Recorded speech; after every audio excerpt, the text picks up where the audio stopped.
Good morning, everybody. It is Wednesday, the 27th of May, 10 a.m. in the morning. I hope everyone's having a wonderful day today. Last hump day in May. Yep. Now, I did not post it on the Facebook page as I meant to, but yeah, so we didn't do a podcast yesterday because I forgot yesterday was Memorial Day.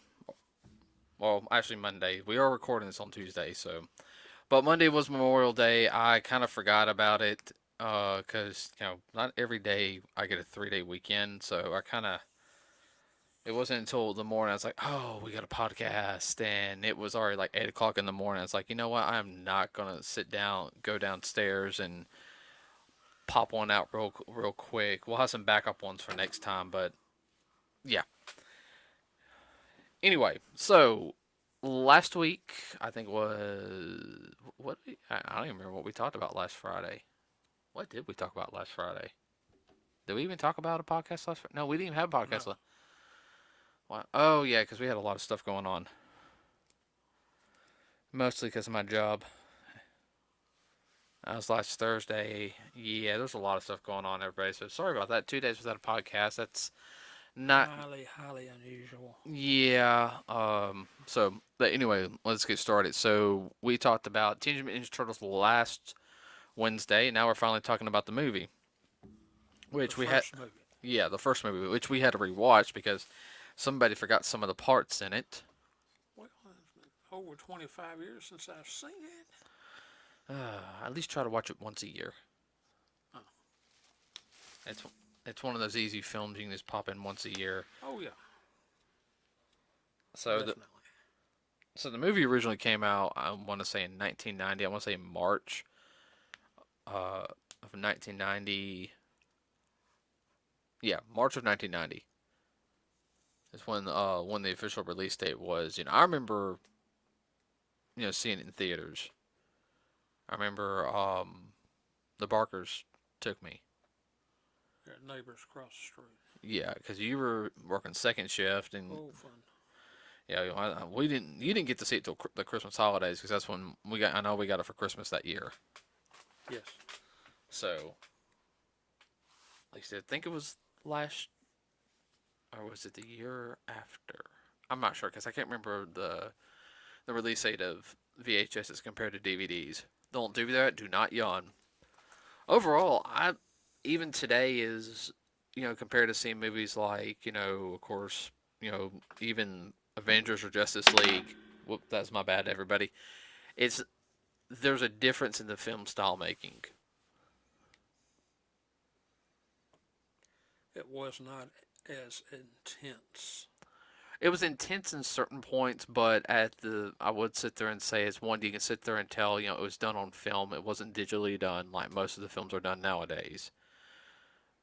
So that's the big thing.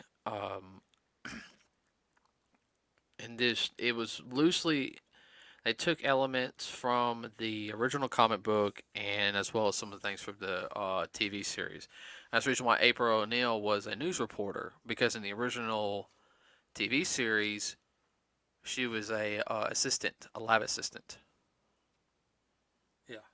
Which they did not revisit that aspect until the 2003 series. Hmm. Okay. Yeah, she in the 2003 series she was Baxter Stockman's assistant, but she was a news reporter in the original 1980s cartoon. Yeah, I remember that. That's why they took certain elements. Yeah. And let's see, that movie came out 30 years ago. The actress who played April O'Neil, Julia something, I think that's what her name was. She was only 21 at the time. So now let's see. Overall, the film, like it's a pretty straightforward story on it. I have to say it very much captured the 90s,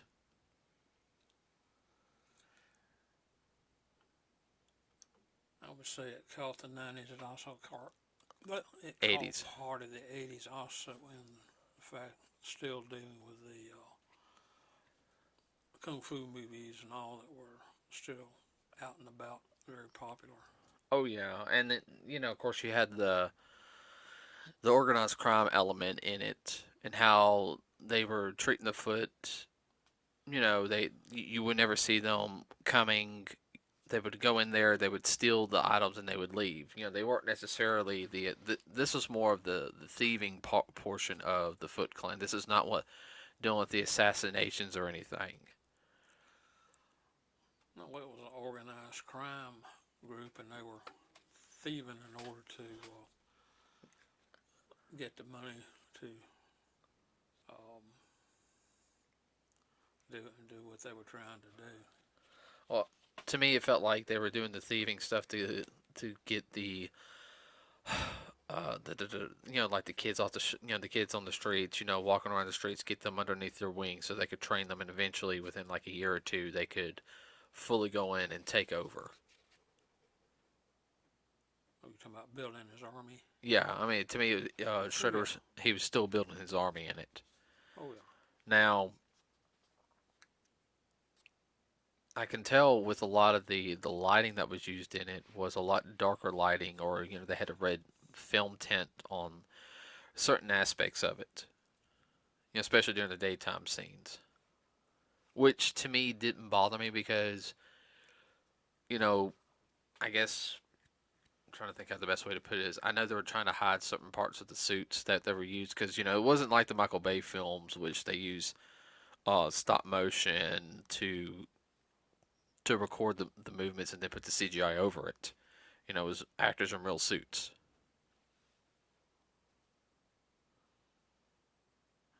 You awake? Yes, I'm awake. I was just trying to think through that, what you said.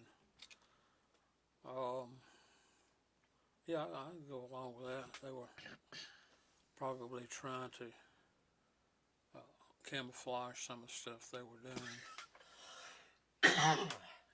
Are you okay? You're being very like No, lethargic. no, I'm fine. Yeah, I know. Your voice is just very much yeah, like yeah, man. Oh, okay. That's what I mean. You're not Shaggy. So one thing a lot of people who do not know is, especially is the film was I think shot in like 13 weeks or so, like altogether. There's like the film shooting, which is That's pretty quick. that's pretty quick, and it was only around like 13-14 million dollars used on the film. Well, that's easily explained when you don't do the whole film in a quote unquote big city like New York. I mean, you're gonna cut your cost way down, your Yeah, production cost. I mean, if they had like another, if they had like $20 million, I think they could have bumped up to, they could have done a lot more. But at the same time, it was done what by, oh, I can see the image of the studio, but I can't think of it. More independent type group, not a major studio at the time. Yeah, well, like the second one, the production value on the second one was directly up, and we'll do one on the second one later on. The one thing that I really loved about it was, of course, they used the Jim Henson Creature Factory, to make the suits and to make it as realistically as possible for their mouth lips to move. I think they spent 18 weeks on it, Wow. and the suits look good. I mean, even by today's standards, I mean, they still look realistic. I mean, I can sit there and tell where the actors were a little uncomfortable at certain points. They had that look like, can you please. And I do remember, Can I get out of this? Can I get out of this? and I do remember hearing some interviews said those the suits like that are really hot. But I have seen some video of them, with the helmets off, like the head off, because that's where a lot of the animatronics was. They were moving around doing like flips and all this other stuff. The guy who did Raphael, they were showing him like doing a kata, and he was doing like round kicks and like flips and everything with the suit on. I mean, so it was movable for the actor to move in, like do the martial arts, and that's something that looked really well done. And even by today's standards, that's hard to do. I mean, I don't know of a company that can do that. Jim Henson to me is the only one one of the few ones that can do stuff and say, hey, this guy's got to be able to do a outside crescent kick followed by a backflip. So we got to make sure that it's movable. Some ways it remind me a little bit of Disney animatronics, but there was a lot more movement with the actors on them Oh yeah, doing well, everything they were doing, especially without wire work. A lot of people would say, well, it was cheesy oh yeah, the film. because all of the action sequences were not, up to kung fu theater standards. Or Well, but you have to remember those suits are kind of cumbersome. You can't do some of the same movements that you can do without them. all the moves were practical. They had some Sure, more advanced maneuvers, but the way they approached the fighting is, and I wish they were able to do more in the fight scenes. I really do. Okay, but the way they approached the fight scenes was the turtles aren't going to play around. They played around a little bit, to show the comedy aspect. directed to the point as best that they could. Right. And like with Michelangelo like spinning on his shell, that's kind of the comedy aspect. But it's very practical. You think about it. Oh yeah, I mean, Put feet out there and he can do a lot of damage. right. Now, the one thing that I do remember is I think it was full animatronic was Splinter. He was 100% animatronic. Yeah. They didn't have a suit actor. I think they did it like kind of like at the end at the end fight scene. Now there's a couple of scenes, I have to check on the deleted scenes, but I do know there's a couple of scenes that were deleted from the final cut that I kind of wish they put in, which to me would have, I don't know, probably would have made certain things a little better. We'll have to check the deleted scenes on the DVD. Excuse me. Well, I can see where they might would cut here and there, but overall, though, I didn't really see anything that subtracted or took away from the movie. No, it's about an hour and a half movie. I Yeah. mean, I would have liked another 15 minutes in. I would have liked another 30 minutes in personally. Well, I can understand why. I guess money was part of the constraint on that. Plus, they're trying to keep it to a kid friendly, which will be an hour and a half to hour 45 minutes. Anything longer than that, Oh yeah. you lose a lot of adults after an hour, so. Oh, I know. I know. Well, the one thing that I will sit there and say is it did kind of feel like watching a big Saturday morning, like cartoon, but live action, but that's what they were going for. So, I know some people Oh, don't, that was spot on. that was spot on. I mean, the attitudes of the turtles was very, very well done. Leonardo being the leader, of course, Leonardo, the feud between Leonardo and Raphael. Raphael's very emotional. He's probably the most emotional of all the turtles. Uh, Well, there again, they're teenagers and they're hitting their adolescent years and they're hormones. Hormones. Well, it's just Leonardo's trying to be the cool, calm, collective one. Uh, Yeah, Mr. Cool. Mr. Cool. Raphael, he's a little bit of the hothead, but at the same time, his biggest thing, what's kind of funny is it's like, hey, it's not a big deal. I'm okay. Like when he was injured, just basically saying, he goes, don't make a big deal out of it. I'm fine now. I'll be okay. Right. And I'll then, heal up. and Well, then leave Mr. Splinter when he got in there talking with them, he's letting them know that they're basically going through growing pains. mm-hmm. And And then he's trying to give them uh, that sensei type advice. of course you had Michelangelo and Donatello, who were very much the comedy relief of the film. Well, all the turtles together, I mean, they act like a bunch of brothers. I can remember in school when I was in grade school and junior high, there was groups of brothers and whatnot. And I mean, it just reminded me, just page right out of my past. I said, man, I mean, this is just so much the way it was when I was that age between brothers. Well, now that I'm older and I've watched the film, which I loved it as a kid, okay, I really did. But now that I'm older, to me, a lot of the stuff like between Michelangelo and Donatello are a lot funnier. You know, like when there's a fight between Leonardo and Raphael, they're like, fight, fight, kitchen, kitchen. You know, in other words, I'm going to get out of the firing range. You know, their little comments in the background, you know. They're little side comments, what you're talking about. Yeah. Mm-hmm. Of course, the whole thing about food and pizza, that just, Oh, come on. Even I was in high school around 15, 16. You say pizza, you know. I know. When they said that and they were going nuts over pizza, I was just thinking back and I was thinking, man, I know a lot of people that still like that today. You say pizza, boy, anybody goes nuts. I love pizza, but I can't have it all the time. Ugh. Well, that was staple diet for them. Everything but anchovies. Don't blame them. Mm. Nope, no anchovies. Nope. I can do pineapple pizza. Oh yeah. Well, I worked at a pizza place, so I understand all that. People ordering this and that and the other. I like mushrooms on my pizza.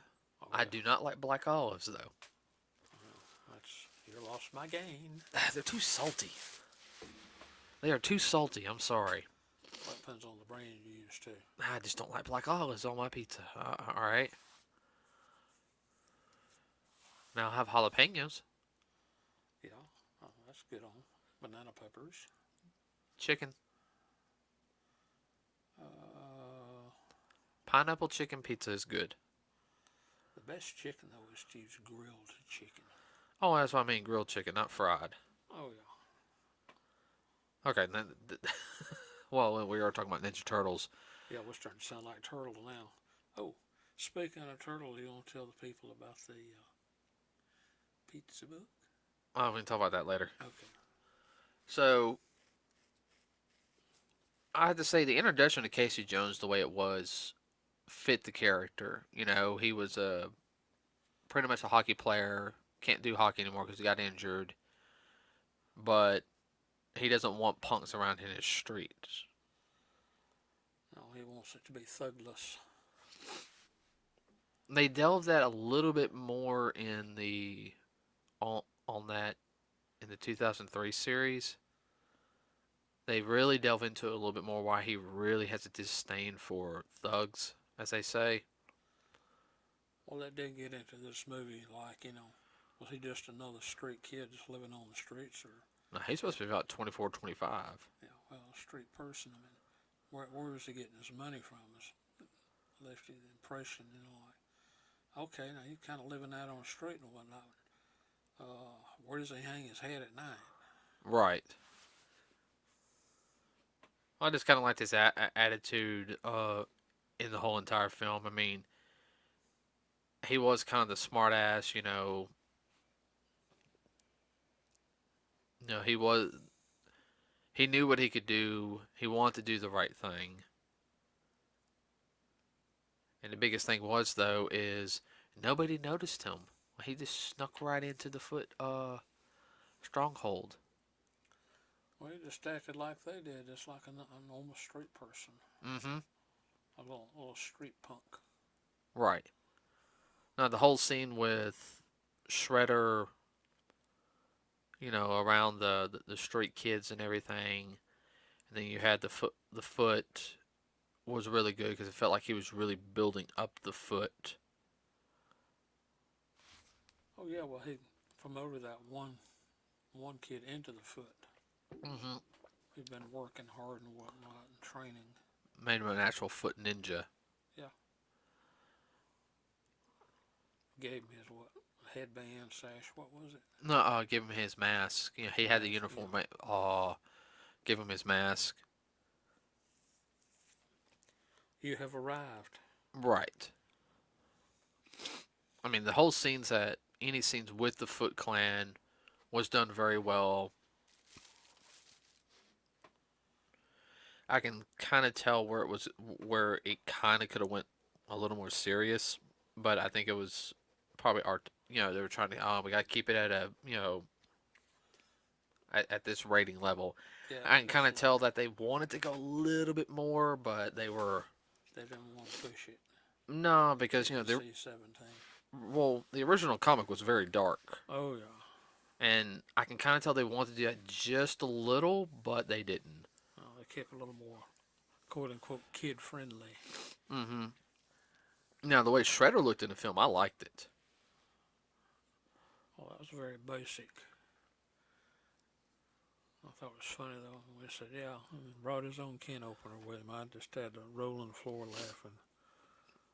That to me was just hilarious. Yeah, the red look. I'm just thinking the red look was very much reminiscent of the original look from the comics. Even though it was black and white, he was shown in the cover as wearing red. And then that was the scene I actually kind of wish it went on a little bit longer. The fight with the turtles and Shredder. I really wish they could have done more on that scene. I don't know why they didn't. They time restraints or money, any number of I things. mean, they could have if they could have extended the fight scene at least another 5 minutes. Yeah. I think that would have made the film 1,000 times better. Instead of them going one on one and sit there and said, where Splinter is, and said, everybody, let's get him. If that scene lasted between 3 to 5 minutes, that fight scene right there, that would have made the movie 10, 10 times better, in my opinion. Well, it would for us. I don't know about other folks, but that's where we need your comments. Yeah, I mean, Comment section. definitely as martial artists, we love seeing stuff like that. I mean, but I don't fault them for having it because No. a lot of the stunts that they were doing was very practical stunts. And I know there was a ton of martial artists that were working on that film. Like every stuntman had a background in martial arts, and they practice. I mean, I remember seeing some shots online even when I was a kid. Seeing stuff when Ninja Turtles coming out. They're showing behind the scenes stuff that you see all the guys were practicing the martial arts. They took it seriously. You can sit there and tell. No, it wasn't. It wasn't a Hollywood fight scene. No, shot north. Most of it shot in North Carolina. Yeah. It was shot over here on the East Coast, not the West Coast. Yeah. That's another reason why it was a little cheaper to do too, because they didn't go to one of the bastions, the film Yeah. crowd bastion stuff. And I think that's something that, as filmmakers, you know, I guess they need to realize that you don't have to go to Hollywood. You don't have to go to these big areas. You can shoot it. If you have a studio that you can shoot it at, it might not be the biggest studio, but you do what you got. Work with what you got. I do know that they did a couple of shots in New York. I think to get like the Empire State Building and everything. I think they most did stock footage, like, hey, let's get some shots here. Okay, so this is our like one of our only 2 days in New York, so let's do these scenes. Get this, and that. Right. Well, one thing I noticed right off the bat was the fact the Twin Towers. Oh yeah. No, I mean, anybody now. Yeah, anybody know anything before 9/11, they say, well, that was shot before 9/11. How do you know? Because the towers in there. Right. But that's okay, that's part of history. Oh yeah. But the way the action shot was and all, it wasn't um, Jackie Chan, but it was very reminiscent to me of uh, Hong Kong stuff that they did in Hong Kong back in the very late 40s, 50s, and early 60s. What little films we got over here Yeah. from those areas, especially like after the war and whatnot. Well, dealing with the martial arts, especially Yeah. the 50s and 60s. Oh yeah. What films we did get there, from there. I would love to see more behind the scenes stuff of the Ninja Turtles. I know for a lot of people, especially some of my friends who are in the film industry, or I should say, are studying, is they won't watch certain things because it's old and it doesn't hold up well today compared to. And I'm saying this in the most sarcastic tone as I can do, and the most the modern cinema, which is 1,000 times better because we have special effects, we have this, And I'm just gonna stop right there. Oh, let's don't go into that podcast, please. But to me, the film holds up well. It's Ninja Turtles. This, I guess, the best way. It's not supposed to be taken ultra seriously. No, it's supposed to be fun, and I Yeah. think that's something that seeing this movie is. A basic story with a basic storyline, although they injected turtles into it. Well, that's like what I was trying to say was that most people they they act like the film has to have a deeper meaning instead of just okay, we're just making a fun film. Just sit there and enjoy it. We watched it. What was it? Friday night. Yeah. We popped it in. You I know, sat there and laughed and commented. yeah, and we enjoyed it. It doesn't have to be some. Mystical, serious, earth shaking. Yeah. Not every film is a blasted documentary on life. I feel like that's more and more films nowadays. Well, that's what It's supposed to be an allegory of this. They may want it, but the public does. The public wants the entertainment. It's escapism. Escapism. Well, we got to deal with enough of that stuff. I got enough friends that are blasting my Instagram on stuff. Look what's happening over here. All this negative stuff, which I keep up with the news of what's going on. But I don't blast their stuff or anything. It's like that's the reason why I enjoy watching mindless entertainment stuff. Well, I wouldn't actually call turtles mindless. No, it's not because you do got to pay A attention. little silly at times. Yeah. Ooh, that felt good. Not mindless. So. Wasn't that kind of comedy. No, it wasn't that type of comedy. There was some slapstick in there, but not that bad. Oh yeah, well, I mean, there again, they're supposed to be teenagers and kids and whatnot, and so what do kids at that age do? Mm-hmm. Just think about it a minute. Just sit back and watch a bunch of them. Watch a bunch between 10 and 13-year-olds when they're doing their thing. Yeah. Now I'm kind of wondering. Oh, I'm trying to think. Imagine that a film like that got made today. A Turtles film like that. I don't know, because we really can't say anything because we haven't seen the Bay films yet. I know, you got that look like, do we really want to watch these films? Yeah, I'm sure there are going to be differences. Might be a little more serious, and of course, it'll be a little more extravaganza on the special effects. It's Michael Bay. It's Michael Bay. Just take Michael Bay. Boom. Just take Michael Bay for that. So. Which that's fine. Yeah, that's fine. I have nothing against Michael Bay. No. I want that last Transformer movie though. That's all I'm gonna say on that. Yeah. Finish the dang story. Well, that's another podcast. Yeah. I'm trying to think. I know the guy who did Shredder is like 2 years younger than you, 2 or 3 years younger than you.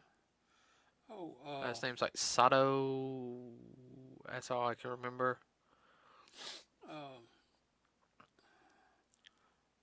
Shredder's number one man. We have seen him in a ton of movies. I would have to double check. No, it's not. It's not the guy. No, it's not the same guy who I've got. His book. No. It's not him. No. We have seen him in other martial arts movies. Tetsu. I think that's his name. Master Tetsu. Yeah.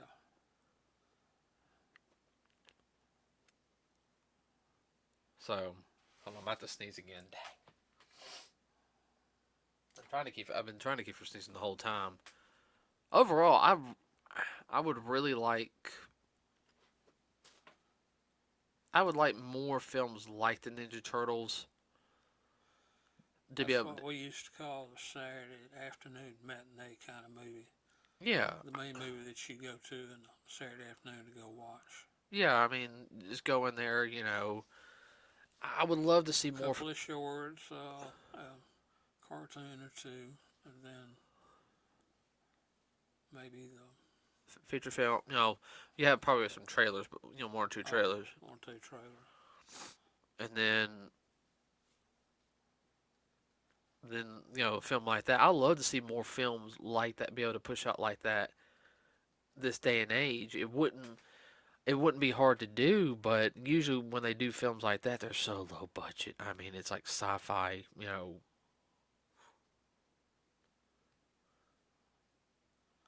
It's hard for them to do a standalone movie these days. I know, I know, It has to be connected to something else for whatever reason. I know, I know, I know. And that's a podcast for another day. Okay, everybody. So on Friday we have no idea what we're going to talk about, but we will figure that out. Between now and then. Yeah, between now and then, might talk about I don't know something going on in the media. Which there was a couple of things that went on Monday that I found out that dealing with the industry that I didn't really particularly like, but I don't know. We will figure it out.